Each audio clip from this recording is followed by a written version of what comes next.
शरदरावांच्या राजकारणाची 60वी. महाराष्ट्राचा जाणता राजा शरदचंद्रजी पवार साहेब यांनी 22 फेब्रुवारी 1967 मध्ये संसदीय राजकारणाचा श्रीगणेशा केला. आज मागे वळून पाहताना बरेच पाणी पुलाखालून वाहून गेले.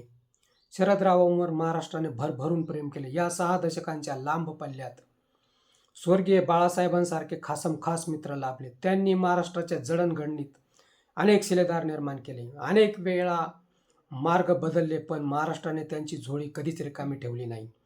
आज पवार थकले असले तरी जिद्द मोठी आहे. महाराष्ट्रात वेडेवाकडे कधीच घडणार नाही याची अपडेट पवार राखून ठेवतात. राजकारणात मोठा भूकंप झाला असतानाही शांत डोक्याने पवारांनी बाजी मारली. आज फासे कसेही पडले असले तरी शिकारी शिकार करणे सोडत नाही. जरी अजित पवार बाद झाले असले तरी शरदराव आब राखून आहेत. ते दुःख सोडून कामाला लागले. कावळे उडून गेले, मावळे मात्र त्यांच्याबरोबर ठामपणे उभे आहेत. निवडणूक यंत्रणांनी स्वैराचार केला नसता तर शरदरावांच्या हातात हुकमाचे पत्ते राहिले असते. आज कोणी कितीही आपटली तरी इतिहास साक्षी आहे. शरदरावांनी महाराष्ट्राला आपल्या परीने सहकारात उभे केले आहे.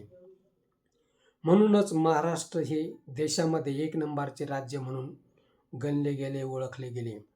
शरदरावांनी आपल्या परीने भले गार केले आणि असंभव वाटणारे संभव केले. यातील सर्वात मोठे उदाहरण म्हणजे उद्धव ठाकरे मुख्यमंत्री होणे होय.